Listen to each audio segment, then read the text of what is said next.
नमस्कार दोस्तों, आज की वीडियो में हम बात करने वाले हैं गेहूं की एक नई वैरायटी के बारे में जो अक्टूबर 2022 में लॉन्च होने के बाद पैदावार के सारे रिकॉर्ड तोड़ रही है। इस वैरायटी की औसत पैदावार 79.4 कुंटल हेक्टेयर है, जबकि इस वैरायटी की क्षमता ज्यादा से ज्यादा पैदावार देने की 87.7 कुंटल प्रति हेक्टेयर है, जो कि बम्पर पैदावार है किसी भी नई वैरायटी की। इस वैरायटी में गर्मी को सहन करने की क्षमता होने के साथ सूखे को भी बहुत अच्छे से कंट्रोल करती है, यानी जिन क्षेत्रों में पानी की उचित व्यवस्था नहीं है वहां भी इस वैरायटी को आप लगा सकते हो और ये वैरायटी कम पानी में भी पककर तैयार हो जाती है। और आपने पिछले कई सालों से देखा होगा इंडिया के क्लाइमेट में काफी ज्यादा चेंजेस आने लग रहे हैं, तो ये वैरायटी गर्मी को बहुत अच्छे से सहन कर पाती है। तो दोस्तों, कौन सी है ये वैरायटी के बारे में बात करने से पहले अगर आपने हमारे यूट्यूब चैनल को सब्सक्राइब नहीं किया है तो सब्सक्राइब करके ऑल नोटिफिकेशन को ऑन कर दें, जिससे आने वाले वीडियो का नोटिफिकेशन आपको मिलता रहे। साथ ही वीडियो को ज्यादा से ज्यादा शेयर भी करें ताकि अन्य किसानों के पास भी इसकी जानकारी पहुंच पाए। दोस्तों, किसी भी वैरायटी से अच्छी पैदावार लेने के लिए हमें 3 चीजों पर डिपेंड रहना पड़ता है। पहला फर्टिलाइजर, दूसरा वैरायटी का चयन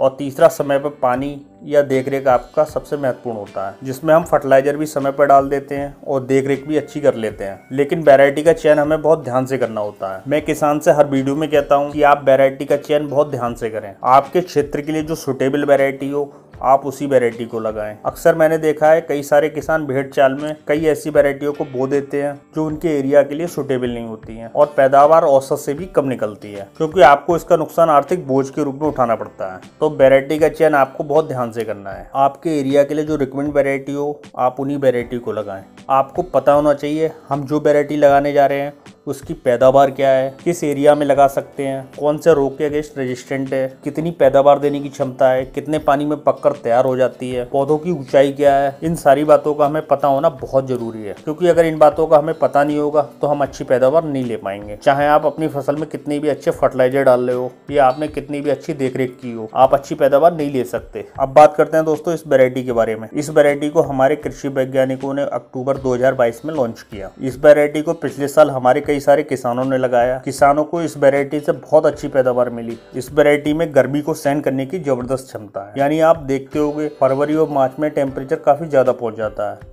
तो उस कंडीशन में ये बहुत अच्छे से सरवाइव कर पाती है और आपको बहुत अच्छी पैदावार भी निकाल कर देगी। प्रति हेक्टेयर औसत पैदावार इसकी 79.4 कुंटल है और आप अच्छे से देखरेख करते हो, समय पर फर्टिलाइजर खाद पानी देते हो, तो इस वैरायटी की ज्यादा से ज्यादा पैदावार देने की क्षमता 87.7 कुंटल प्रति हेक्टेयर है। एकड़ में अगर बात करें तो 32 कुंटल प्रति हेक्टेयर तक की पैदावार आपको निकाल कर देगी। इस वैरायटी की ऊंचाई 98 से 100 सेंटीमीटर है, जो की ऊंचाई ज्यादा है। अगर आप नाइट्रोजन पर कंट्रोल रखते हो तो आपकी फसल गिरेगी नहीं। ये variety yellow rust, brown rust के अगेंस्ट काफी ज्यादा रेजिस्टेंट वैरायटी है। इसके अलावा करनाल मंड के अगेंस्ट मीडियम रेजिस्टेंट वैरायटी है। इस वैरायटी में 1000 दानों का वजन लगभग 48 ग्राम आता है, जो कि काफी अच्छा वजन है। इसके अलावा इस वैरायटी में जिंक की मात्रा 40.6 ppm है और आयरन की मात्रा 39.4 ppm है, जो कि इस वैरायटी की काफी अच्छी चीज है। ये वैरायटी 155 से 160 दिन में पककर तैयार हो जाती है और 98 दिन में इसकी बालियां निकलना शुरू हो जाती है। वैरायटी 3 से 4 पानी में पककर तैयार हो जाती है। इस वैरायटी को आप पंजाब, हरियाणा, दिल्ली,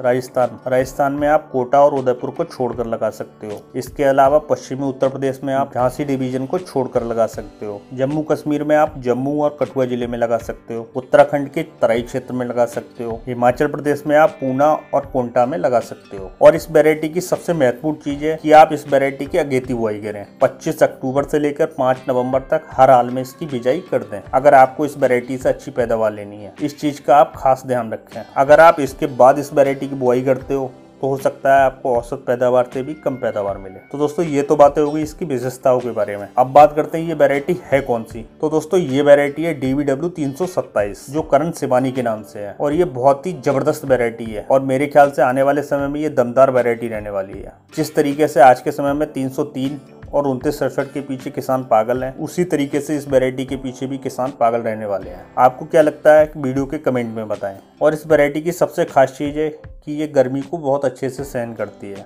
साथ ही असिंचित क्षेत्र में भी इस वैरायटी की आप बिजाई कर सकते हो। ये चीजें इस वैरायटी की बहुत अच्छी चीजें हैं। तो दोस्तों, आप भी इसी वैरायटी की बुआई करके अपनी पैदावार को बढ़ा सकते हो।